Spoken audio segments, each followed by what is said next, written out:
Hello friends, कैसे हो आप सब। फर्स्ट पार्ट में मैं आप लोगों को दिखाई कि मैं तीज के लिए क्या क्या शॉपिंग करी हूँ, अपनी मेहंदी दिखाई और अपने मंडप को सजाते हुए दिखाई हूँ। उसके बाद अब मैं यहाँ पे तैयार होकर के आ चुकी हूँ पूजा करने के लिए। और यहाँ पर मैं कलश में हल्दी, सुपारी, अक्षत, सिक्का, आम का पत्ता और नारियल डाल करके बैठा रही हूँ अपने कलश को, और उधर मैं दिया जला ली हूँ। और जो ये दिया मैं अभी जलाई हूँ ये पूरे रात भर जलेगा। जब तक मैं सुबह पूजा नहीं कर लूँगी तब तक ये पूरा जलते ही रहेगा। और इधर मैं अब खीरा को कट कर रही हूँ और चना को धो करके रख रही हूँ। यहाँ पर मैं भोलेनाथ और गणपति जी को चंदन का टीका लगा रही हूँ और पीला वाला टीका लगा रही हूँ। और उसके बाद मैं जनेऊ पहना रही हूँ। और उसी तरह मैं पार्वती माता को सिंदूर का टीका लगाऊंगी और उनका मंगलसूत्र उन्हें पहनाऊंगी। और इसके अलावा पार्वती माता को मैं श्रृंगार का जितना भी सामान होता है सब कुछ उन्हें चढ़ाऊंगी। और फिर प्रसाद चढ़ाऊंगी। और प्रसाद में इस सीज़न में जितने भी फ्रूट्स मिलते हैं, जो भी अपने मन से है, सब कुछ जो भी लाई थी मैं सब चढ़ाई हूँ। इसके अलावा मिठाई और ड्राई फ्रूट्स। और मेरी सासू माँ बोलती है कि खीरा और चना मेन प्रसाद होता है, तो मैं खीरा को कट कर ली और चना को सुबह ही फैला दी थी तो वो फैल चुका है, तो दोनों को एक साथ मिक्स करके फिर मैं चढ़ा देती हूँ। उसके बाद मैं चुनरी ओढ़ाती हूँ, फिर माला पहनाती हूँ। और यहाँ पर चुनरी बार बार नीचे हो जा रही थी तो मैं उसे ठीक कर रही हूँ। उसके बाद मैं मिठाई चढ़ा रही हूँ। फिर मम्मी जी पीछे से आवाज़ देती है कि कलश में मौली धागा बांधी है कि नहीं, तो मैं नहीं बांधी रहती हूँ तो उसे भी फिर कलश में मौली धागा बांध रही हूँ यहाँ पे। और फिर मैं फूल चढ़ाती हूँ। और जिस दिन तीज था उस दिन हमारे घर में इतना फूल हुआ था कि पूछो ही मत। उड़हुल फूल तो बहुत सारा था, कम से कम 20-25 हुआ था, जिसमें से सुबह 10 चढ़ाती हूँ और बाकी शाम के लिए रख देती हूँ कि जब तीज करूँगी तब चढ़ाऊँगी।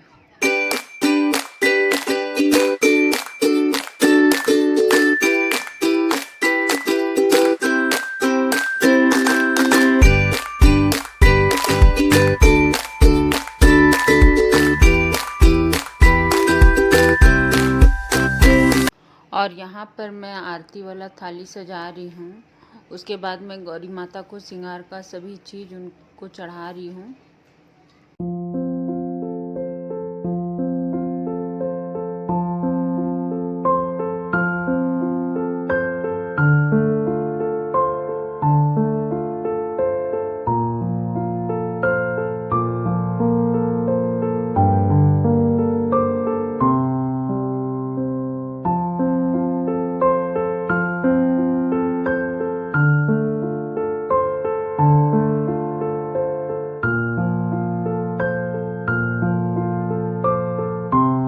उसके बाद मैं तीज की कथा पढ़ती हूँ।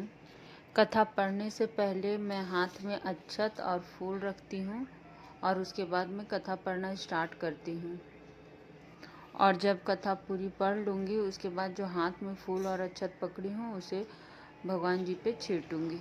और अब मैं कथा पढ़ना स्टार्ट करती हूँ, जैसा कि आप लोग को दिख रहा है। मैं तुम्हें बतलाता हूँ, जैसे नक्षत्रों में चंद्रमा, ग्रहों में सूर्य, वर्णों में ब्राह्मण, देवताओं में विष्णु भगवान, नदियों में गंगा, पुराणों में महाभारत, वेदों में सामवेद और इंद्रियों में मन श्रेष्ठ है। सब पुराण और वेदों का सर्वस्व जिस तरह कहा गया है, मैं तुम्हें एक प्राचीन व्रत बतलाता हूँ। एकाग्र मन से सुनो। जिस व्रत के प्रभाव से तुमने मेरा आधा आसन प्राप्त किया है वह मैं तुमको बतलाऊंगा, क्योंकि तुम मेरी प्रेयसी हो। भाद्रपद मास में हस्त नक्षत्र से युक्त शुक्ल पक्ष की तृतीया सुनना चाहती हूँ। शिव जी ने कहा, भारतवर्ष के उत्तर की ओर एक बड़ा रमणीक और पर्वतों में श्रेष्ठ हिमवन नामक पर्वत था।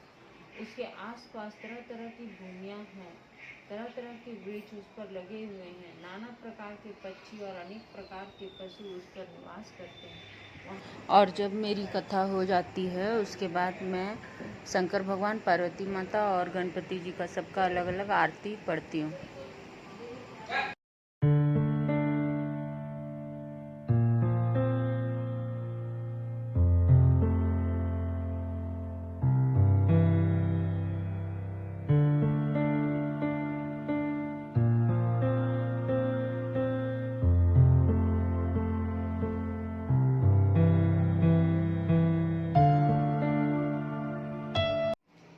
और जब मेरी आरती हो जाती है उसके बाद मैं इनको टीका लगाती हूँ, फिर अक्षत छींटती हूँ, फूल छींटती हूँ, फिर हाथ में मौली धागा बांधती हूँ, उसके बाद प्रणाम करती हूँ, फिर आरती दिखाती हूँ।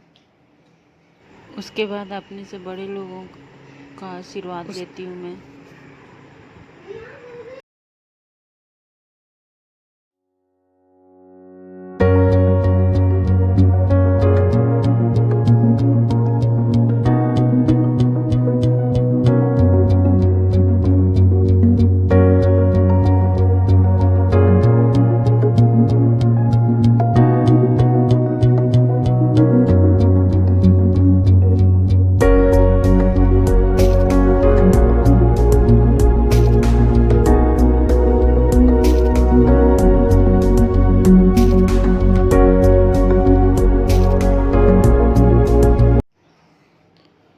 तो दोस्तों ये थी मेरी शाम की पूजा। उसके बाद दूसरे दिन सुबह करीब 3 बजे मैं फिर उठती हूँ, उसके बाद जल्दी जल्दी खाना वगैरह बनाती हूँ और करीब 5 बजे मैं फिर से नहा धोवा के पूजा पे बैठ जाती हूँ। और सेम प्रोसेस जिस तरह शाम में करी हूँ पूजा उसी तरह सुबह करती हूँ।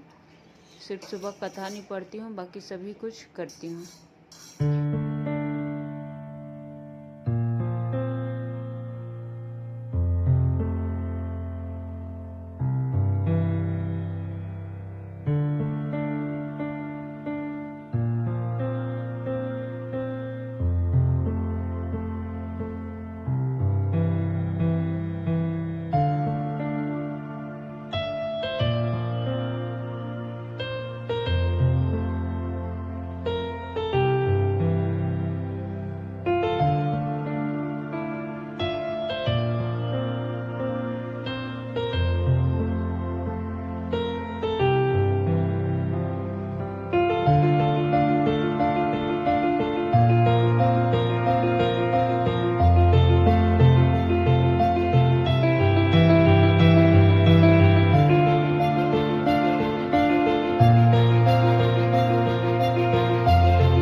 और धूप वूप दिखाने के बाद मैं अपने घर के मंदिर में भी पूजा करती हूँ और उसके बाद करीब 7 बजे मैं मूर्ति विसर्जन करने के लिए चली जाती हूँ तालाब। और अब मैं तालाब पर पहुँच गई हूँ मूर्ति विसर्जन करने के लिए और उसी की तैयारी करती हूँ।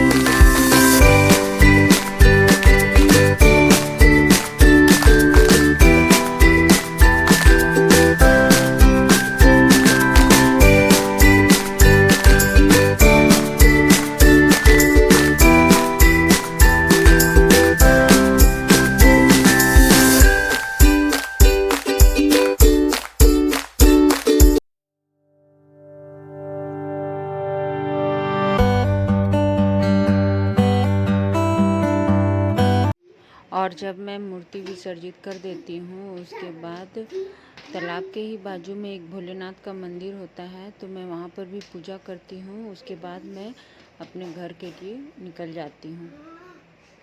तो आज के ब्लॉग में बस इतना ही। Thank you so much.